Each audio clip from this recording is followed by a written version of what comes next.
প্রত্যেক দিন সাহাবীরা আসরের নামাজের আজান দিলে ধীরে ধীরে আসতেন, কিন্তু আজকে হযরত বেলাল যখন আজান দিয়েছে প্রত্যেকটা সাহাবী দৌড়ে দৌড়ে মসজিদের ভিতরে ঢুকতেছে, কারণ যত আগে বসা যাবে তত গুরুত্বপূর্ণ ওয়াজ শোনা এবং বোঝা যায়। আপনার বলতে শ্রোতা সামনে বসা আর পিছনে বসা দুইটা সমান, সামনে কাতারে নামাজ পড়া আর পিছনে কাতারে নামাজ পড়া দুইটাই সমান, মসজিদের ভিতরে নামাজ পড়া আর বারান্দায় নামাজ পড়া দুইটা সমান, কখনোই সমান নয়। আল্লাহ রাসূল বলেছেন সামনে কাতারের ফজিলত যদি আমি বলে দেই তাহলে সামনে কাতারে মুসল্লি আসার জন্য মারামারি শুরু হবে। এ কথার দ্বারা রাসূল কি বুঝালেন? সামনে কাতারে ফজিলত কম না বেশি? আপনারা কোন কাতারে চান্স নেন? সামনে। অনেক মুসল্লি মসজিদে আগে এসেও মসজিদের ভিতরে ঢোকে না, বাইরে ঘুরঘুর করে। চলো বারে ভিতরে সামনে দেখে না, হুজুর সালাম ফিরানোর পরে বাইর হওয়ার উপায় নাই, সব সুন্নতের নিয়ত করে আমরা বাড়াবো কোন দিক দিয়ে, এদিকে বারান্দায় নামাজ পড়ি সালাম ফিরার দৌড় দিই। এরকম কিছু মুসল্লি আছে না নাই? হ্যাঁ। এখন আপনাদের কাছে আমার প্রশ্ন হলো, আসরের নামাজ কয় রাকাত? জোরে বলেন কয় রাকাত? আমি কিন্তু বলিনি আসরের ফরজ কয় রাকাত, তাই কইছি? আমি বলেছি আসরের নামাজ কয় রাকাত। আরো জোরে। সাহাবারা জিজ্ঞাসা করলেন, ইয়া রাসূলুল্লাহ, যোহরের পূর্বে 4 রাকাত সুন্নত, আসরের পূর্বে 4 রাকাত সুন্নত, এই দুই সুন্নত সম্পর্কে আমাদের একটু বয়ান করেন। আল্লাহ রাসূল বললেন, যোহরের পূর্বে 4 রাকাত সুন্নত হলো ইবাদত, আর আসরের পূর্বে 4 রাকাত সুন্নত হলো মাহাব্বত। যোহরের পূর্বে যে 4 রাকাত সুন্নত আমরা পড়ি এই সুন্নত হলো ইবাদত, যেরকম কি, আর আসরের পূর্বে যে 4 রাকাত সুন্নত এটা হলো মহব্বত। মহব্বত সবাই অর্জন করতে পারবে না। ইবাদত মানুষ করে জান্নাতের আশায়, আর মহব্বত আদায় হয় আল্লাহকে পাওয়ার জন্যে। জোরে কান সুবহানাল্লাহ। আমরা নামাজ আদায় করি কার জন্যে?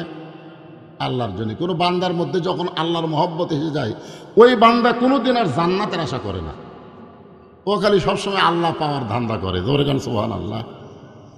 সুলতান মাহমুদ গজনীর সুলতান একদিন বললেন, আজকে সকালবেলায় আমার মন খুবই পরিষ্কার, তোমরা যে যা চাবা তাই পাবা। তো প্রধানমন্ত্রী বলতেছে অমুক রাষ্ট্র চাই, সুলতান মাহমুদ বলে দিয়ে দিলাম যাও। আর এক মন্ত্রী বলতেছে আপনার অমুক বিল্ডিং চাই, দিয়ে দিলাম। আর একজন বললো আপনার এতগুলো টাকা চাই, বলে দিয়ে দিলাম। সবাই যা চাই তাই পায়, কিন্তু একটা দাসী ও কিছুই চায় না। সুলতান মাহমুদ বলে, কে রে পাগলি, তুই কিছুই চাস না কেন? দাসী দৌড়ে এসে বলতেছে আমি আপনাকেই চাই। এখন বলেন, আপনাকে যদি পাওয়া যায় তাহলে অন্য কিছু দরকার আছে? তাহলে আমরা জান্নাত চাই না আল্লাহ চাই?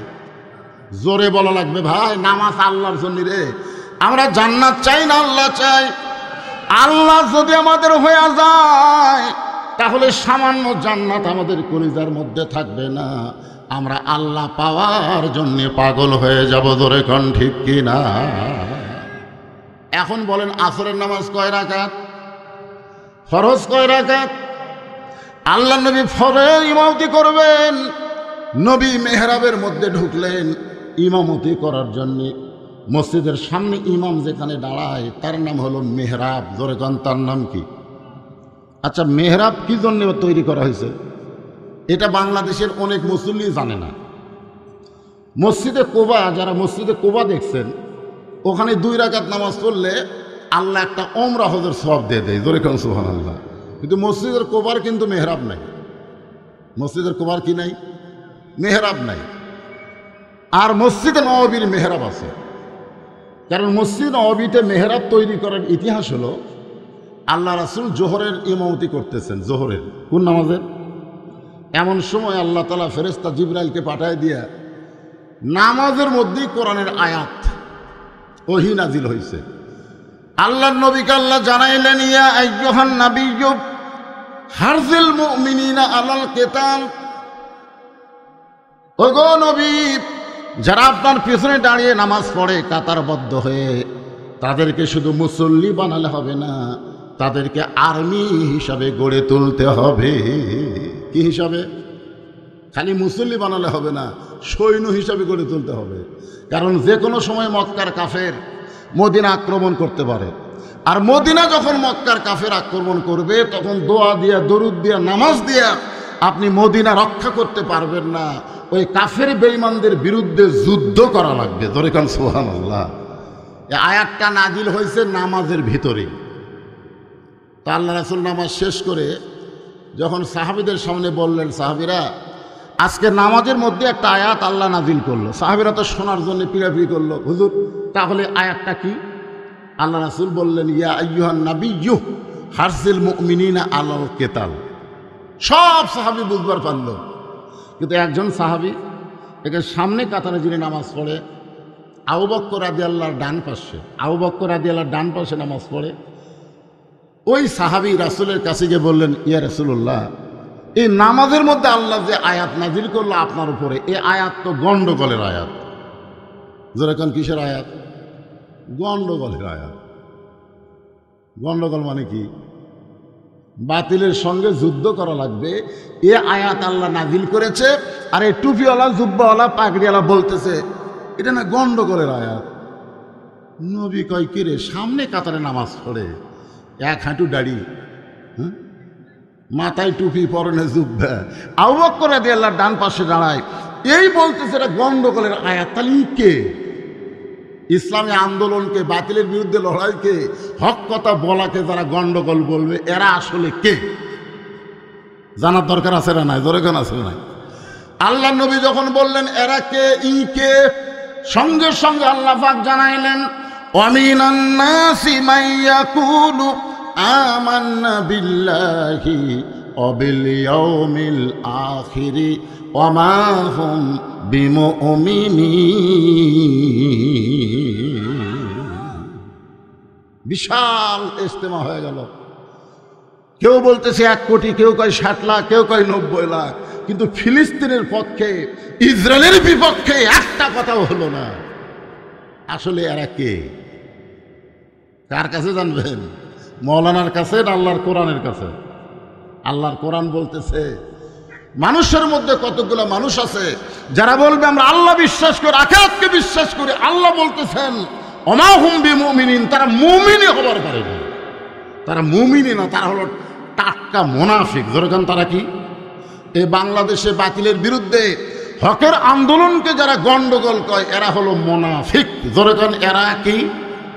আরো জোরে, মুনাফিক নামাজ পড়বে, মুনাফিক রোজা করবে, মুনাফিক মাথায় পাগড়ি পরবে, মুনাফিক খালি আল্লাহর দল করবে না। এই গোপনে গোপনে সব দলের মধ্যে আছে। আমি নিরপেক্ষ ভাই, আমার কোনো দল নাই, ওই টাটকা মুনাফিক। যে বলে আমার কোনো দল নাই, স্বয়ং আল্লাহও নিরপেক্ষ না। আল্লাহ নিরপেক্ষ, কোরআনের আয়াত তার সাক্ষী। আল্লাহ বলতেছেন ওমাইয়াবতাগি গায়রাল ইসলাম দীনান ফালাই ইউকবালা মিনহু, ইসলাম ছাড়া অন্য কোনো ধর্মকে যদি গ্রহণ করে, আল্লাহ বলেছেন সেইটা কবুল করা হবে না। আল্লাহর কাছে একমাত্র কবুলযোগ্য ধর্মের নাম কি? সবাই জবান করে বলেন, এটা আমার কথা না কোরআনের কথা? কোরআনের সঙ্গে আপনারা কি একমত না দ্বিমত? তাহলে আল্লাহর পছন্দনীয় ধর্মের নাম কি? ইন্নাদ দীনা ইনদাল্লাহিল ইসলাম। তাহলে আল্লাহ ইসলামের পক্ষে, যতগুলো ধর্ম পৃথিবীতে আছে একটা ধর্মের পক্ষে আল্লাহ না। জোরে কোন কথা ঠিক কিনা? তাহলে আল্লাহ কি নিরপেক্ষ? তো আল্লাহ যদি পক্ষ নেয়, আপনি নিরপেক্ষর কথা বলেন কেন?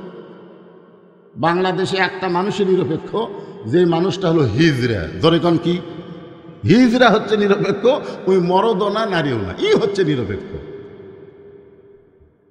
তা এছাড়া কেউ নিরপেক্ষ না। একটু মনোযোগ দেয়, আপনারা একটা কারো না কারো পক্ষে আছেন, আল্লাহর পক্ষে না শয়তানের পক্ষে? জোরে কোন কার পক্ষে? কারা কারা আল্লাহর পক্ষে, কোরআনের পক্ষে? 2 হাত তুলে আবার আল্লাহকে দেখান, লিল্লাহ তাকবীর। হাত নামান, হাত নামান। আসরের নামাজের পরে আল্লাহ নবী মেহরাবের মধ্যে ঢুকতেছেন। এই মেহরাবটা হলো অস্ত্র রাখার জায়গা। জোরে কোন কি রাখা? ওই মেহরাবের মধ্যে সাহাবীরা নামাজ পড়ে আসার সময় কেউ লাঠি আনে, কেউ বর্ষা আনে, কেউ তরবারি আনে, ওইটার মধ্যে রাইখা আল্লাহর নামাজ আদায় করে। কাফেরেরা ভুলকি মারা কয়, ওরে বেটা রে, এরা তো সেই মরদ। আসলে দোয়া দরুদ দিয়ে কাম হয় না, এটা আমার জীবনেও প্রমাণ।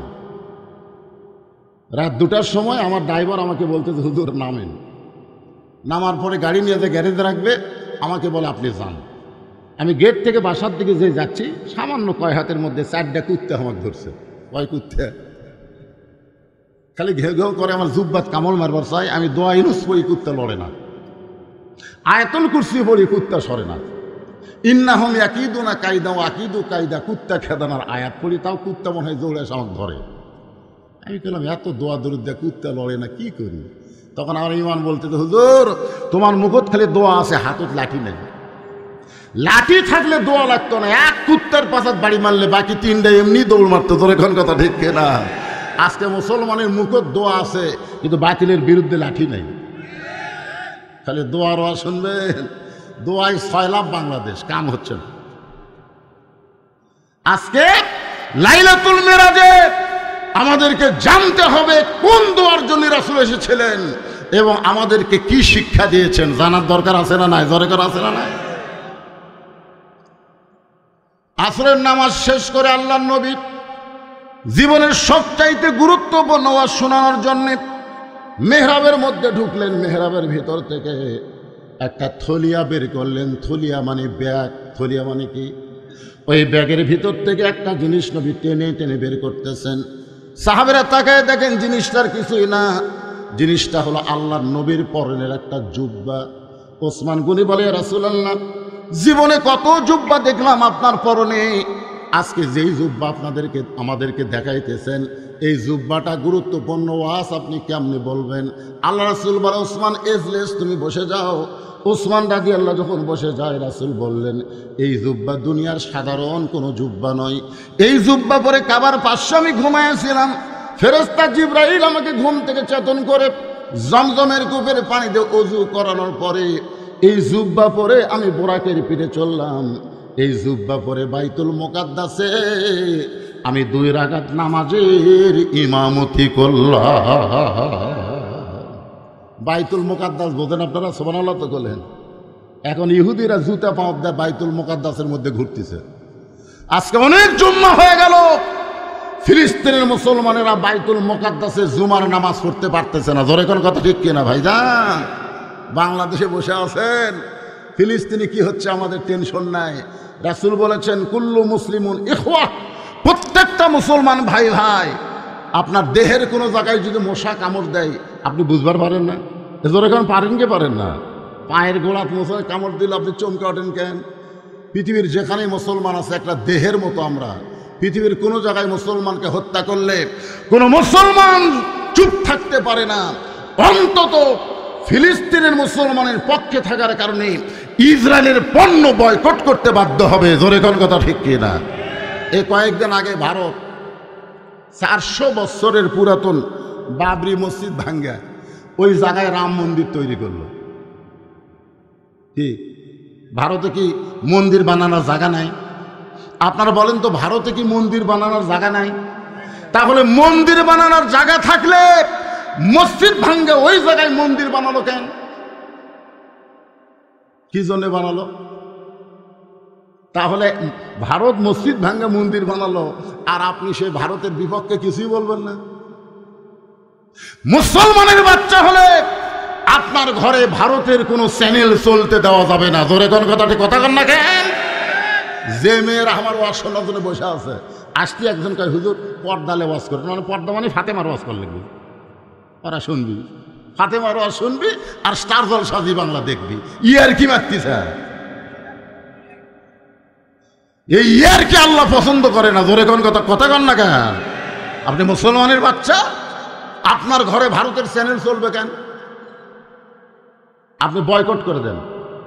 ভারতের কোনো পণ্য না খায় থাকবে, বাংলার মুসলমান কিনবে না, কারণ বাবরি মসজিদ ভাঙ্গে মন্দির বানাচ্ছে। জোরে কোন কথা ঠিক কিনা?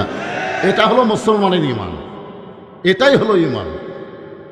ভারত যে মালগুলা বাংলাদেশে সাপ্লাই করে, ডেরি মিল, ছোট বাচ্চা করে খিলাচ্ছেন, খিলেন, কিছুদিন পরে দেখবেন ভাত খাবি না, মোবাইল দেখা ছাড়া। জোরে কোন কথা ঠিক কিনা? কারণ ওটা খিলাবেন আর রুচি কমে যাবে।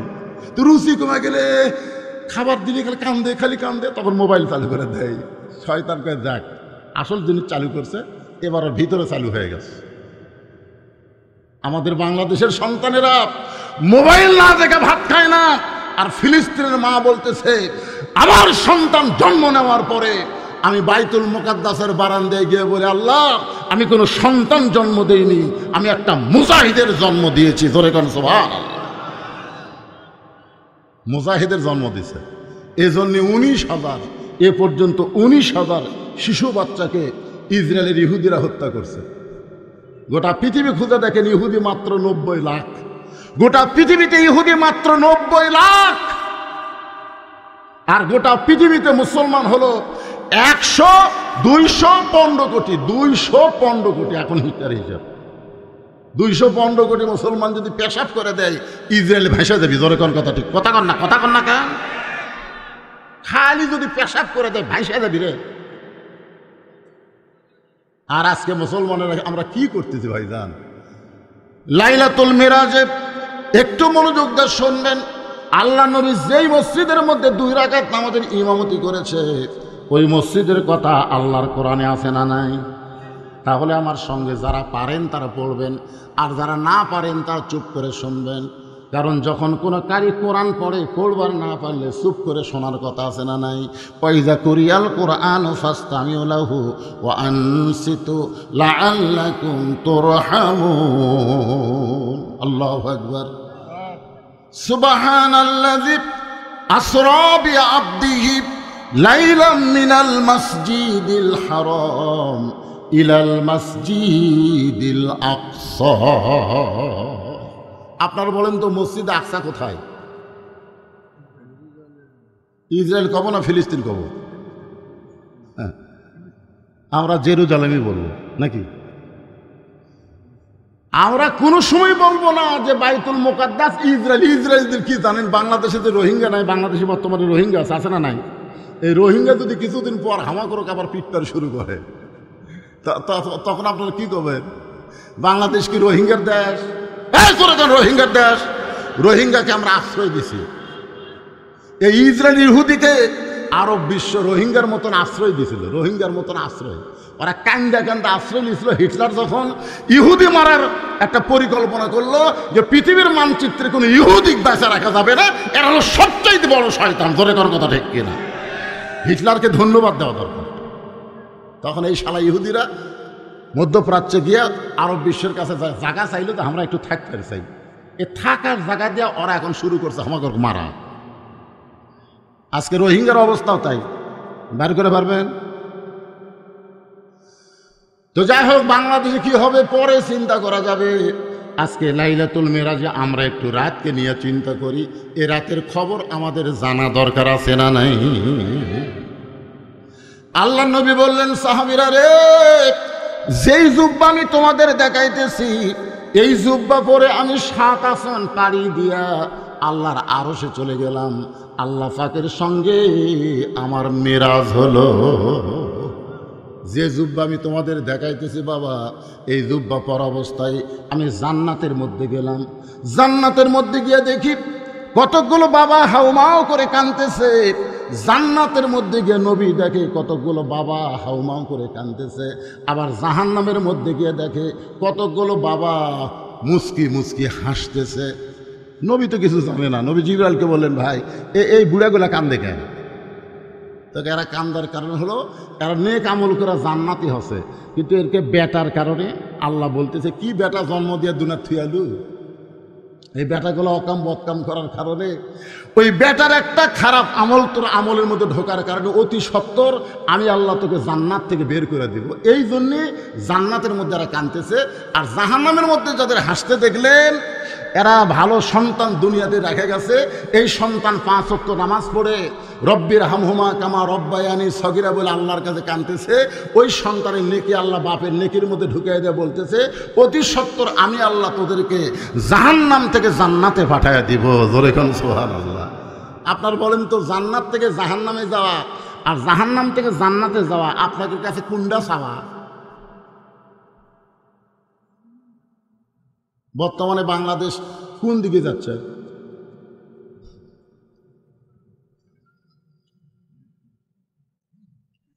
দেশাইল কলিকাল ভেড়া চাটে বাঘের গাল, আসল কথা বললে হুজুর মৌলবাদী রে, আসল কথা বললে হুজুর ধরা পড়বি রে। এখন কথা ঠিক কিনা?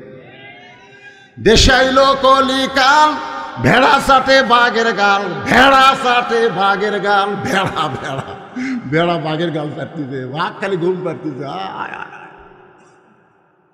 বাঘের গাল কে চাটতেছে? ভেড়া। ভারত হলো ভেড়া, আমরা হলাম বাঘ। এখন কথা ঠিক কিনা? ভেড়া গাল চাটতেছে আর বাঘ ঘুম পাড়তেছে। আসল কথা বললে হুজুর ধরা পড়বি রে। কোরআনের হক কথা যেভাবেই হোক বলা লাগবেই। যখন কথা ঠিক কিনা? যদি বক্তা না বলে সেই বক্তাকে আল্লাহ জাহান্নাম দিবি। যে মানুষ তোরে রাত জায়গা অশুনল, তুই জনগণের কাছে কি মেসেজ দিলি? হ্যাঁ, আল্লাহর কোরআন সামনে নিয়ে জনগণকে হবার মায়ের কিচ্ছা শোনালি? এই কোরআন কোনো ঘুমন্ত জাতির কিতাব না, কোরআন হলো ঘুমন্ত মানুষকে জাগায় দিবে। জোরে কোন কথা ঠিক? অনুনাজ্জিলু মিনাল কুরআনি মা হুয়া শিফাউ ওয়া রাহমাতুল লিল মুমিনিন। আল্লাহ নবী বললেন, আমি লাইলাতুল মেরাজ পাড়ি দিয়া দুনিয়াতে আসলাম। দুনিয়াতে আসার পরে এই জুব্বাটা আমি যত্ন করে রাইখা দিলাম। এই জুব্বাটা অত্যন্ত পাওয়ারফুল একটা জুব্বা, যেই জুব্বা পর অবস্থায় আল্লাহর সঙ্গে আমার দেখা হয়েছে। সুবহানাল্লাহ। যেই জুব্বা পরে জান্নাতে জাহান্নামে গেলাম, যেই জুব্বা পরে সমস্ত নবী রাসূলের ইমামতি করলাম, এই জুব্বাটা আমি আর কোনোদিন গায়ে দেই নাই। এইটা যত্ন করে রাইখা দিয়েছি। আমি নবী বলতেছি আমি আর বেশি দিন দুনিয়াতে থাকবো না, আমি আর বেশি দিন দুনিয়াতে থাকব। তাই বলে মনে করেন না নবী মরে গেছে, এটা আবার মনে করেন না। দুনিয়াতে থাকবো না। কতগুলো বেয়াদব নবীর শানে মৃত্যু করে। আপনারা বলেন তো, নবীর শান, শান বোঝেন? নবীর মর্যাদার কাছে মৃত্যু বলা যাবে? এ কথা কন না কেন? আকীদা দুরস্ত করেন। নবীর শানে মৃত্যু বলা যাবে না। আল্লাহ রাস্তায় যারা জীবন দিছে তাদেরকে আল্লাহ মৃত্যু বলা নিষেধ করেছে। আর বান্দার জন্য আল্লাহ বলেছেন, ফাদখুলি ফি ইবাদি ওয়াদখুলি জান্নাতি। নামাজি শুধু মসজিদের মধ্যে প্রবেশ করে না, মসজিদের দরজা দিয়ে প্রবেশ করে সে জান্নাতের মালিক হয়ে যায়। জোরে কান সুবহানাল্লাহ। তো এখন আমরা যারা দুনিয়াতে বেঁচে আছি, আমরা তো যে কোনো সময় মারা যাবো, ঠিক কিনা কোন? এই জন্য খুব মনোযোগ দিয়ে কথাগুলো শুনবেন। 5 ওয়াক্ত নামাজের মধ্যে আসরের নামাজের গুরুত্ব অনেক বেশি। আল্লাহর নবী বললেন, সাহাবীরা রে, আজকে আমার জীবনের সবচাইতে গুরুত্বপূর্ণ ওয়াজ তোমাদেরকে আসরের নামাজের পরে শোনাবো। আপনারা বলেন তো, রাসূলের প্রত্যেকটা কথার গুরুত্ব আছে না নাই? কিন্তু এরপরে যদি রাসূল বলে আমি আমার জীবনের সবচাইতে গুরুত্বপূর্ণ ওয়াজ আসরের নামাজের পরে শোনাবো, তখন এই কথার প্রতি সাহাবীদের আগ্রহ বাড়বে না কমবে? এমনি তো রাসূলকে দেখার জন্যই সব পাগলা। রাসূল যদি বসে থাকে একটা সাহাবীও নড়ে না। আল্লাহ রাসূল বলে, কি ব্যাপার, আমার মুখের দিকে তাকায় থাকো, তোমরা কি বাড়ি ঘরে যাবো না? বলে, হুজুর আপনার সামনে যতক্ষণ বসে থাকি আমাদের কাছ থেকে আল্লাহ দুনিয়া কেড়ে নেয়, আপনার মহব্বতে, আল্লাহর মহব্বতে আমরা পাগল হয়ে যাই। জোরে করে সুবহানাল্লাহ। আল্লাহ রাসূল বললেন, মান রাআনি হাক্কান ওয়াজাবাত লাহু শাফাআতি ইয়াউমাল কিয়ামা। কেউ যদি ঈমানের দৃষ্টিতে আমার চেহারা একবার দেখতে পায়, আল্লাহ তার জন্য জাহান্নামের আগুন হারাম বানায়া দেয়। আর সেই রাসূল যদি বলে আমি আমার জীবনের সবচাইতে গুরুত্বপূর্ণ ওয়াজ শোনাবো, নামাজের আগে না পরে? এখানে আপনার কি বুঝলেন? ওয়াজ যতই গুরুত্বপূর্ণ হোক, নামাজের চাইতে গুরুত্ব নেই। আগে নামাজ, তারপরে ওয়াজ। এখন আপনারা কারা কারা মাগরিব এশা নামাজ পড়েননি, আপনারাই ভালো বুঝতেছেন। যারা মাগরিব এশার নামাজ না পড়ে ওয়াজ শুনতেছেন, আমার ওয়াজের মধ্যে আপনারা শুনছেন, শোনেননি? পাগড়ি পরে নামাজ পড়লে 70 গুণ সওয়াব বেশি। লোকটা পাগড়ি পরেই নামাজ পড়ে, কিন্তু একদিন মসজিদের কাছে গিয়ে দেখে পাগড়ির কথা মনে নেই। এখন চিন্তা করে পাগড়ি বাড়িতে আনবার গেলে তো জামাত ফেল হবে, আবার পাগড়ি ছাড়াও তো নামাজ পড়া যাবে না, 70 গুণ সওয়াব। ইচ্ছা করে জামাত ফেল দিছে। ফেল দিয়ে মসজিদের ভিতরে একলা একলা লুঙ্গি খোলা মাথার পাগড়ি বান্ধা নামাজ শুরু করছে। লুঙ্গি খোলা মাথার পাগড়ি বান্ধা সোয়াবের আশায় নামাজ শুরু করছে। ইতিমধ্যে এক লোক মসজিদের মধ্যে ঢুকে দেখে পরনে কাপড় নাই, কিন্তু মাথার পাগড়ি, 5 হাত মারছে লাগতি। ওই লাভ দুটা বলে, ভাই আমারে মারিস কেন? বলে তোর লুঙ্গি, বলে তোর চোখ নাই মাথায়। এশার নামাজ বাদ দিয়া যারা ওয়াজ শুনতেছে তারা লুঙ্গি খুলিয়া মাথায় পাগড়ি পরেছে। নামাজ পড়া হলো ফরজ, আর ওয়াজ শোনা কি? ওয়াজ শোনা সুন্নত না, ওয়াজ শোনা হলো মুস্তাহাব। কেউ যদি সারা জীবনে একটা ওয়াজ নাও শোনে তার আমল নামায় কোনো পাপ হবে না। কিন্তু এক ওয়াক্ত নামাজ যদি বাদ দেয়, মান তারাকা সালাতু মুতাম্মিদান ফাকাত কাফারা, আল্লাহ রাসূল বলেছেন ইচ্ছা করে এক ওয়াক্ত নামাজ যারা বাদ দিল তারা অবশ্যই কাফের হয়ে গেল। এখনও যারা মাগরিব এশার নামাজ পড়েন নাই, দ্বিতীয় বক্তা বলে গেল যে আপনারা আজকে মোনাজাতে তওবা করবেন, ফজর থেকে যেন এক ওয়াক্ত নামাজ বাদ না যায়। এই নিয়ত করার সঙ্গে সঙ্গে যত নামাজ পড়েননি না পড়ার গুনাহ আল্লাহ মাফ করে দিবে। ধরে কেন সুবহানাল্লাহ। ইন্নামাল আমালু বিন্নিয়াত, নিয়তের উপরে আল্লাহ কর্মের প্রতিফল দান করে। যারা মাগরিব এশা পড়েননি তারা কি নিয়ত করবার পারেন যে ফজর থেকে আমরা নামাজ বাদ দেব না? তাহলে মসজিদের উন্নতি হয়ে গেছে। জোরে কোন কথা ঠিক কথা কন না কেন? মসজিদের উন্নয়ন মানে কি? 3 তলা 4 তলা করা? মসজিদের উন্নয়ন মানে মুসল্লি বেশি হওয়া। আল্লাহ রাসূল বলেন আসরের নামাজের পরে আমি আমার জীবনের সবচাইতে গুরুত্বপূর্ণ ওয়াজ শোনাবো। আসসালামু আলাইকুম ওয়া রাহমাতুল্লাহি ওয়া বারাকাতুহু।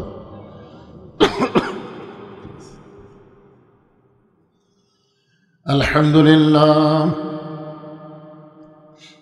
আলহামদুলিল্লাহি নাহমাদুহু ওয়া নাস্তাঈনুহু ওয়া নাস্তাগফিরুহু ওয়া নু'মিনু বিহি ওয়া নাতাওয়াক্কালু আলাইহি ওয়া নাউযু বিল্লাহি মিন শুরুরি আনফুসিনা ওয়া মিন সাইয়্যাতি আমালিনা। من يهدي الله فلا مضل له ومن يضلله فلا هادي له। সকলে জবান খুলে বলেন আশহাদু আল্লা ইলাহা ইল্লাল্লাহু وحده لا شريك له وأشهد أن محمدا عبده ورسوله الذي أرسل رسوله بالحق بشيرا ونذيرا وداعيا إلى الله بإذنه وسراجا منيرا. فقد قال الله تعالى في كلامه المجيد والفرقان الحميد. জবান খুলে সকলে পড়েন আউযু বিল্লাহি মিনাশ শাইতানির রাজিম। বিসমিল্লাহির রহমানির রহিম। কুল ইন্না সালাতি ওয়া নুসুখি ومحياي ومماتي لله رب العالمين إن الله وملائكته يصلون على النبي يا أيها الذين آمنوا صلوا عليه وسلموا تسليما اللهم صل على محمد وعلى آل محمد كما صليت على إبراهيم وعلى آل إبراهيم إنك حميد مجيد اللهم بارك على محمد وعلى آل محمد كما باركت على إبراهيم وعلى آل إبراهيم إنك حميد مجيد তোর পাহাড়ের ধুলি লাগিয়া মুসা নবীর সম্মান বেড়ে যায় তোর পাহাড়ের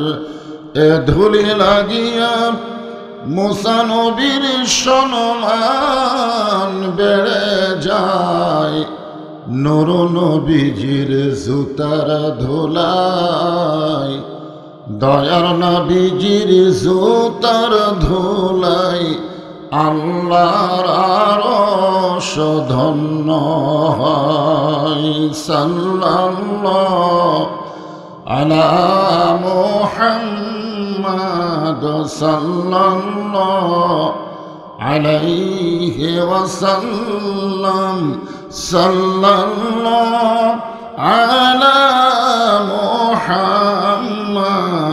সাল্লাল্লাহু মশরিকে হুব্বে মুহাম্মদ সকলে বলি সাল্লাল্লাহু আলাইহি ওয়াসাল্লাম मतलाए दीवानी माँ मतलाए खुर्शीद इश्क़ास सीनाए सुजानी माँ बलागल उला बिकमालिही कशाफत दुजा बिजमालिही حسنت جميع خصاله صلوا عليه وآله اللهم آمين জান্নাতের বাগান থেকে জান্নাতি মানুষদেরকে নিয়ে আমি গুনাহগার তোমার রহমতের দরজায় দুখানা হাত তুলেছি আল্লাহ হাসরের ময়দানে জব্বার আর কাহার নামে রূপ নিয়া তুমি যখন বিচার শুরু করবে তোমার সামনে দাঁড়ায়া সমস্ত নবীরা নাফসি নাফসি বলে কাঁদতে থাকবে এমন কঠিন অবস্থা হাসরে হবে সেদিন সমস্ত নবী তার উম্মতকে ভুলে যাবে শুধু বলবে আল্লাহ আমার কি হবে আমার কি হবে একমাত্র দরদি নবী শাফাতের কান্ডারি ইয়া রব্বি হাবলি উম্মতি বলে সেজদায় পড়ে যাবে সেই কঠিন মুসিবতের সময় আজকের এই মাহফিলকে ওসিলা করে আমাদের সবাইকে রাসূলের উম্মতের কাতারে আল্লাহ কবুল করে নিও সুবহানা রাব্বিকা রাব্বিল ইজ্জাতি আম্মা ইয়াসিফুন ওয়া সালামুন আলাল মুরসালিন والحمد لله رب العالمين لا إله إلا الله ইকো বন্ধ করে দাও ইকো লা ইলাহা ইল্লাল্লাহ চাঁদ সূরজ আর গ্রহ তারা আল্লাহ নামের পাগল পারা চাঁদ সূরজ আর গ্রহ তারা আল্লাহ নামের পাগল পারা আমার আল্লাহ নামের এতই দয়া আল্লাহ নামের এতই মায়া লুকিয়ে রাখছেন হে আল্লাহ জোরে লা ইলাহা ইল্লাল্লাহ লা ইলাহা ইল্লাল্লাহ ইল্লাল্লাহ ইল্লাল্লাহ ইল্লাল্লাহ লা ইলাহা ইল্লাল্লাহ লা ইলাহা লা ইলাহা ইল্লাল্লাহ মুহাম্মাদুর রাসূলুল্লাহ।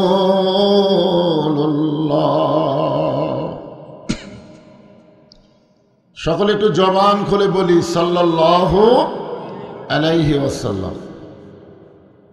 গোডাউনপাড়া জামে মসজিদ কমিটি কর্তৃক আয়োজিত আজকের এই ইসলামী জলসায় আল্লাহ তাআলা যেনাকে সম্মানিত সভাপতির আসনে কবুল করেছেন জনাব আলহাজ আবুল খায়ের সাহেব, আজকের এই মাহফিলের সম্মানিত সভাপতিকে অন্তরের অন্তঃস্থল থেকে আমি শুভেচ্ছা জ্ঞাপন করছি।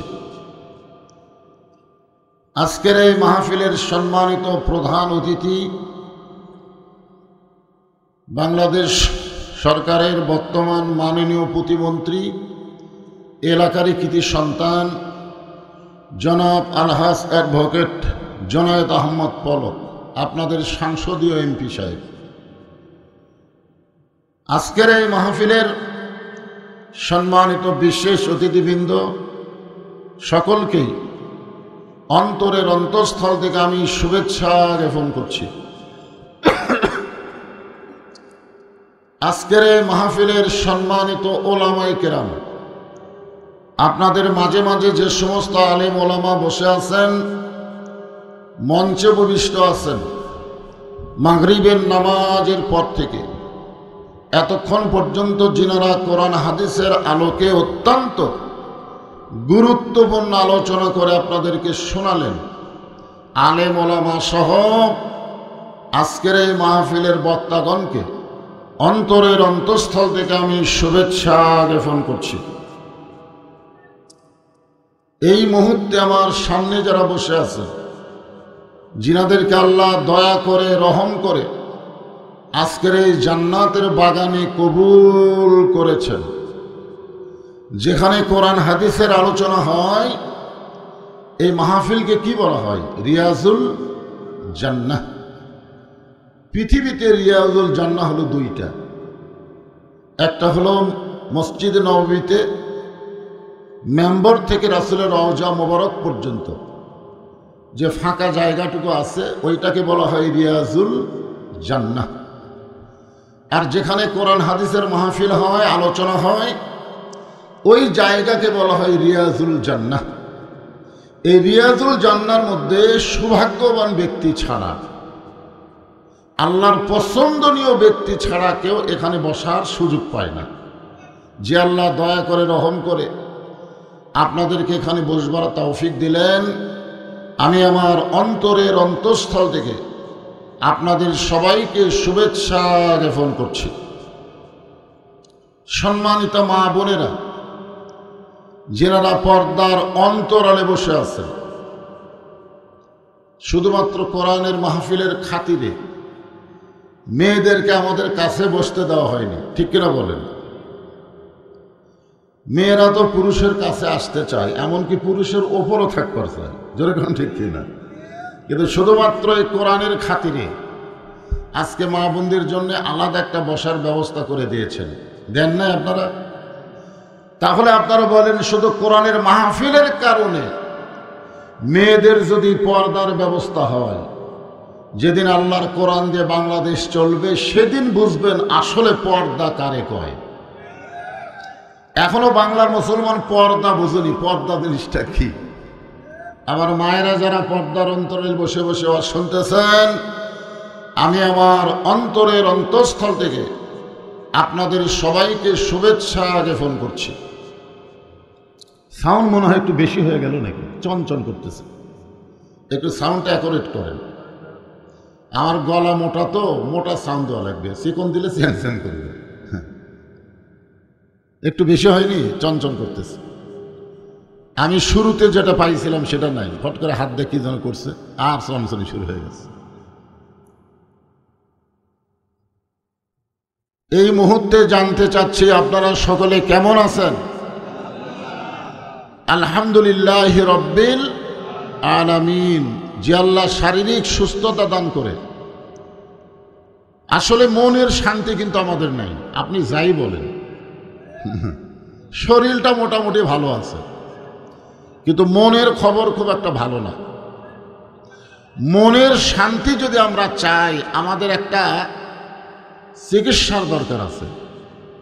আমরা শরীর অসুস্থ হলে ডাক্তারের কাছে যাই কি যাই না? ডাক্তার মোটামুটি রক্ত পরীক্ষা করে, সে পরীক্ষা করে পরে আপনাকে সুস্থ থাকার জন্য একটা ট্রিটমেন্ট দিয়ে দেয়। কিন্তু মনে যদি অশান্তি শুরু হয়, তাহলে আমাদের চিকিৎসা কি?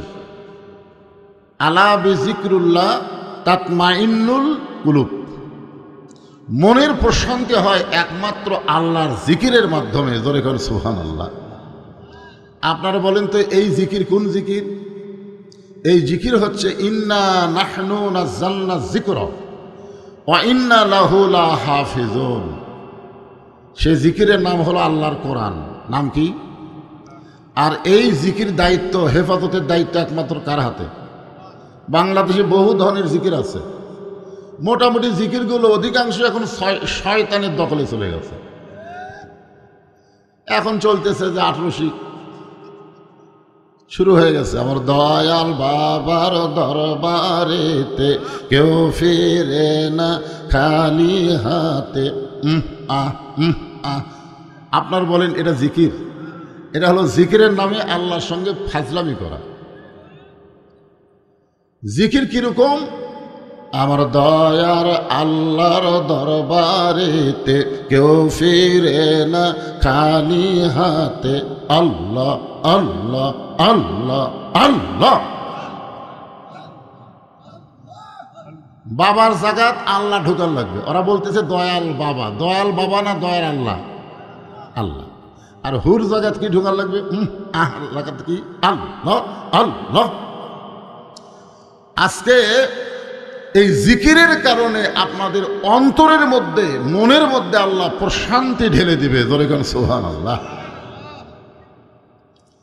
শারীরিক এবং মানসিক শান্তি পাওয়ার নিয়তে যারা আজকের এই জান্নাতের বাগানে বসেছেন, আল্লাহ বসার তৌফিক দিয়েছেন, আপনারা খুশি না বেজার? তাহলে জবান খুলে, এই পিছনে যারা দাঁড়ায় আছেন বসেন, বসেন বসেন। দাঁড়ায় থাকার কোনো সুযোগ নেই, বসেন। না আগে আসা লাগবে না, পিছনে জায়গা আছে। কিসের জায়গা হচ্ছে না? হ্যাঁ, জায়গা দিবে করে, অসুবিধা কি? আপনারা তো মোটামুটি চাপেই বসেছেন নাকি? যদি কারো সামনে ফাঁকা থাকে। 18 কোটি মানুষের দেশ হলো বাংলাদেশ। এত ছোট দেশ, বিশ্ব মানচিত্রে দেখাই যায় না। একটা আঙ্গুল রাখলে আর বাংলাদেশ নাই। তারই মধ্যে 18 কোটি মুসলমান মানুষ। এরপরেও রোহিঙ্গারা ঢুকেছে, আবার সৈন্যগুলোও ঢুকতেছে। জোরে কোন ঠিক কিনা? তাহলে যারা এখানে আসতেছে এরা কি রোহিঙ্গা? এরা হামাকেরি ভাই। ওদের জায়গা দেওয়ার জন্য একটু চেপে চেপে শীতের রাত আল্লাহর হস্তে বসে।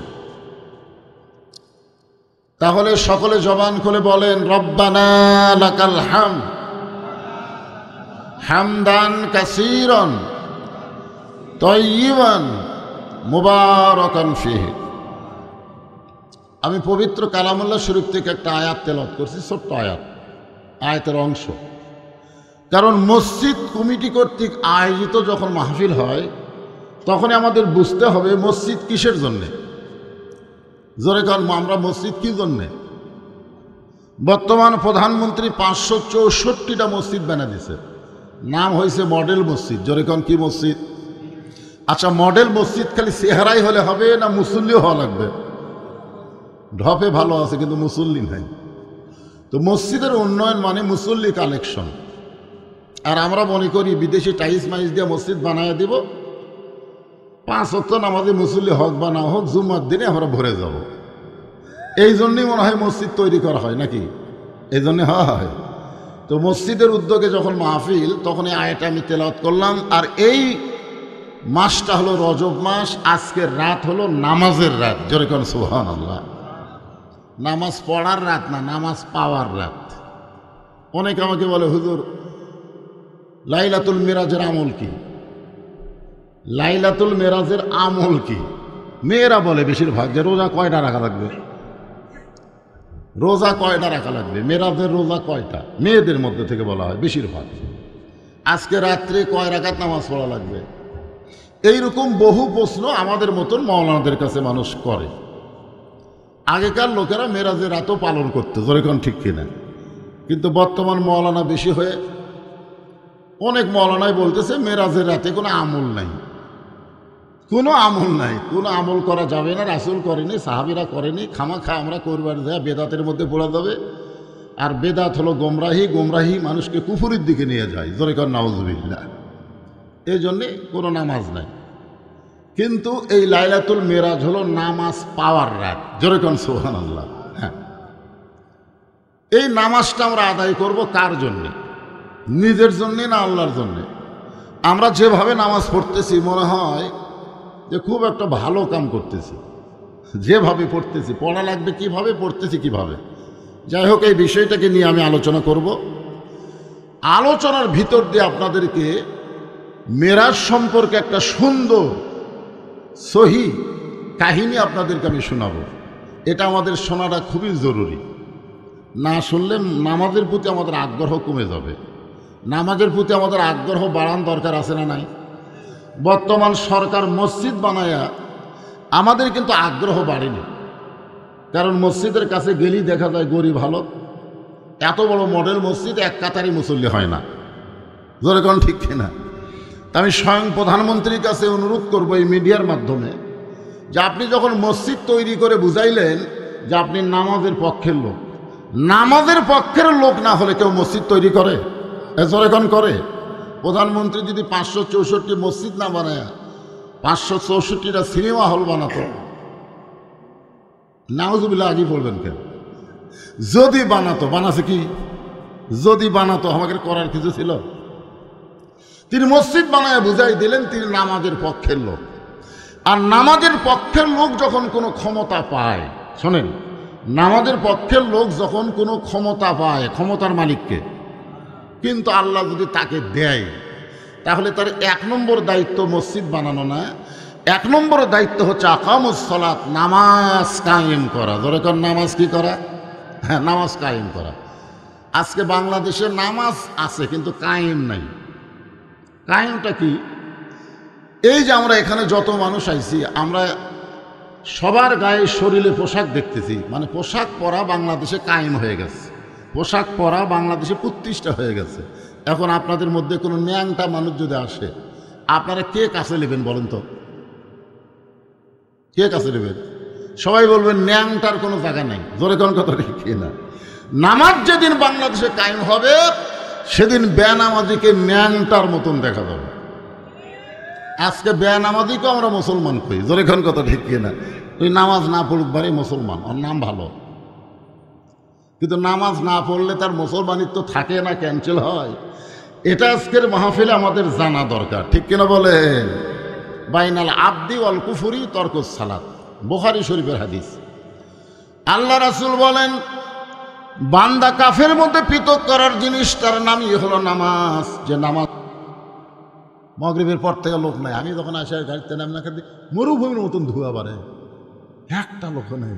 অথচ আপনি জানেন দুইটা সময় আল্লাহর খুবই পছন্দ, দুইটা সময় সাব্বিহু বুকরাতা ওয়া আসিলা, সকাল এবং সন্ধ্যা, এই দুইটা সময় আল্লাহর বেশি পছন্দ। সুবহানাল্লাহ না কেন?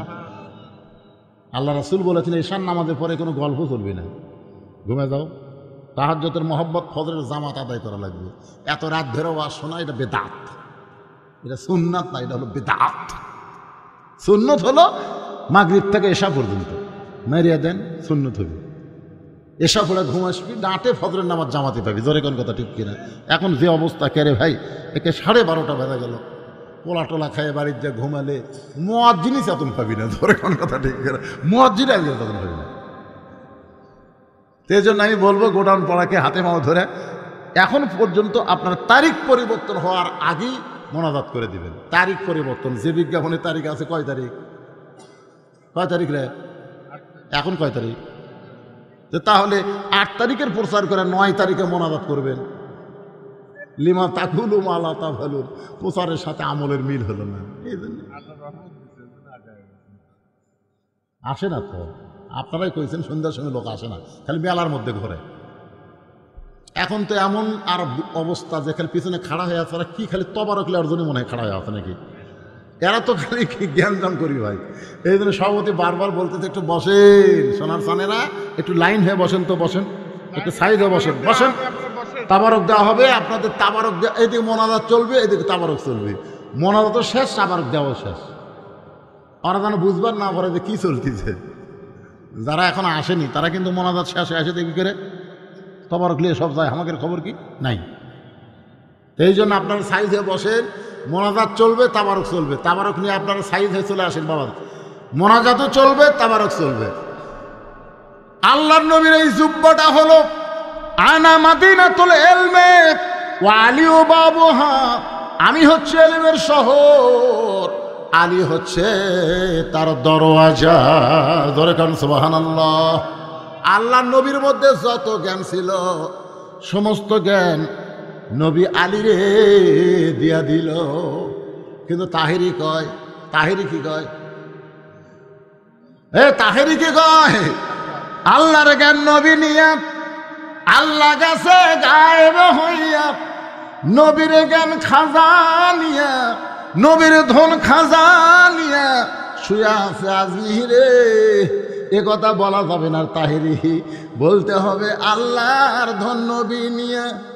আল্লাহ আছে গায়েব হইয়া, আল্লাহ গায়েব হইয়াছে, আর নবীর ধন আলী নিয়া জুব্বা পড়েছে। আনা মাদিনাতুল ইলমি ওয়া আলিউ বাবুহা, আমি নবী হলাম ইলমের শহর, আলী হলেন তার দরওয়াজা। এ জোরে সুবহানাল্লাহ বলা যায় না? হ্যাঁ, ইস্তিগফার পড়েন, আস্তাগফিরুল্লাহ রাব্বি মিন কুল্লি জামবি ওয়া তুবু ইলাইহি। সকলে পড়েন আস্তাগফিরুল্লাহ রাব্বি মিন কুল্লি জামবি ওয়া তুবু ইলাইহি, লা হাওলা ওয়ালা কুওয়াতা ইল্লা বিল্লাহিল আলিয়্যিল আযীম। আল্লাহুম্মা সাল্লি আলা মুহাম্মাদ ওয়া আলা আলি মুহাম্মাদ কামা সাল্লাইতা আলা ইব্রাহিম ওয়া আলা আলি ইব্রাহিম ইন্নাকা হামিদুম মাজিদ। আল্লাহুম্মা বারিক আলা মুহাম্মাদ ওয়া আলা আলি মুহাম্মাদ কামা বারাকতা আলা ইব্রাহিম ওয়া আলা আলি ইব্রাহিম ইন্নাকা হামিদুম মাজিদ। আপনি কিছু বলবেন তো মোনাজাত করে দিলাম। আল্লাহুম্মা আমিন। আল্লাহুম্মা আনতাস সালাম ওয়া মিনকাস সালাম, তাবারাকতা ইয়া যাল জালালি ওয়াল ইকরাম। মাবুদ, মাগরিবের নামাজের পর থেকে এত গভীর রাত পর্যন্ত তোমার পাগল বান্দা বান্দিরা আরামের বাড়ি ঘুমকে বাদ দিয়া কোরআন হাদিসের মহব্বত কলিজার মধ্যে নিয়ে এই জান্নাতের বাগান থেকে রহমতের দরজায় ফকির হইয়া দোকানা হাত তুলেছে। মেহেরবানি করে আজকের মাহফিল আমাদের সকলের হেদায়েতের জন্যে, নাজাতের জন্যে, জান্নাতে এর জন্যে কবুল করে নাও। এই মাহফিলের শুরু থেকে শেষ পর্যন্ত যত আলোচনা হয়েছে এর মধ্যে যদি ত্রুটি হয় ভুল হয় মাফ করে দাও, এর যা হাদিয়া মঞ্জুর করো, সোনার মদিনায় নবী পাকের রওজা মুবারকে কবুল করো। মদিনা কত সুন্দর নাম মদিনা, মদিনার মানুষটা যে কত সুন্দর। কেউ যদি ইমানের হালে একটা বার নবীর চাঁদ মুখ দেখতে পায়, আল্লাহ তার জন্য জাহান্নামের আগুন হারাম বানায়া দেয়। কত স্বপ্ন দেখেছি জীবনে, এমন একটা স্বপ্ন আমাদের দেখার তৌফিক দিও যে স্বপ্নের ঘরে নবীজির সুনামুখ আমাদের নসিব হয়। তামাম আম্বিয়াই কেরাম, আসহাবে কেরাম, তাবিনী কেরাম, তাবা তাবিনী কেরাম, আউলিয়ায়ে কেরাম, পীর মাশায়েখ, বুজুর্গানি কেরাম, তামাম পৃথিবীর মাটির নিচে যত মুমিন মুমিনা শুয়ে আছে আল্লাহ, গোডাউন পাড়ার গোরস্থানে যত মুর্দা শুয়ে আছে আল্লাহ, সকলের কবরকে জান্নাতের টুকরা বানায়া দাও। মাবুদ, আমরা যারা হাত তুলেছি, আমাদের জনম দুঃখনী মা যাদের কবরে চলে গেছে, ছোট্ট একটা শব্দ হলো মা। 23 সালের 25 ডিসেম্বরে মা যখন দুনিয়া থেকে চলে গেল, এতদিন জানতাম রে মা যখন থাকে তখন দুনিয়াতে তার কোনো অভাব থাকে না। মা যখন চইলা যায়, যেদিকে তাকায় কেউ নাই রে, তার দরদের আর কেউ নাই। এই দরদের মা যাতে খবরে গেছে, আল্লাহ তোমার দরবারে বলি, মায়ের কবর তুমি জান্নাত বানায়া দাও। বাবার বাড়িঘর সবই আছে, আমি সহ আমরা যারা বাবা হারে এতিম হয়ে গেছি, মাবুদ মেহেরবানি করে বাবার কবরকে জান্নাতের টুকরা বানায়া দাও। আমাদের দাদা দাদি, নানা নানি, আত্মীয় স্বজন, শ্বশুর শাশুড়ি যাদের কবরে গেছে আল্লাহ কবরবাসীদের মাফ করে দাও। কারো ভাই মারা গেছে, কারো বোন মারা গেছে আল্লাহ, যারাই কবরে সব কবরকে জান্নাতের টুকরা বানাও। আজকের মাহফিলের সম্মানিত সভাপতিকে আল্লাহ তুমি কবুল করো। আল্লাহ মাহফিলের প্রধান অতিথি সিংলার কৃতি সন্তান, অত্র এলাকায় তার বাড়ি, আল্লাহ পলক বাবাজিকে তুমি কবুল করে না। আল্লাহ মেয়র সাহেবকে কবুল করো, আল্লাহ কমিশনারকে কবুল করো, মসজিদের সেক্রেটারি, মসজিদের ক্যাশিয়ার, মসজিদের সদস্য, ইমাম, মুয়াজ্জিন, খতিবকে আল্লাহ তুমি কবুল করে না। কষ্ট করে মেহনত করে এত সুন্দর জান্নাতের বাগান যারা লাগাই দিল আল্লাহ তাদের সকলকেই জান্নাতি কবুল করে না। আমার মা বোনেরা পর্দার অন্তরালে বসে বসে ওয়াজ শুনেছি, আবিদা সালিহা কবুল করে মা ফাতেমার চরিত্র দান করে দাও। আমাদের মধ্যে আমরা যারা অসুস্থ অবস্থায় আছি আল্লাহ আমাদেরকে সুস্থতার নিয়ামত দান করে দাও। মাবুদ, ফিলিস্তিনের মুসলমানকে তুমি হেফাজত করো, মুসলমানের বাইতুল মুকাদ্দাস আল্লাহ মুসলমানের কাছে তুমি ফিরিয়ে দাও। গোটা বিশ্বের মুসলমানকে আল্লাহ তুমি হেফাজত করো, আর বাংলাদেশের প্রতি তুমি খাস রহমত নাজিল করো।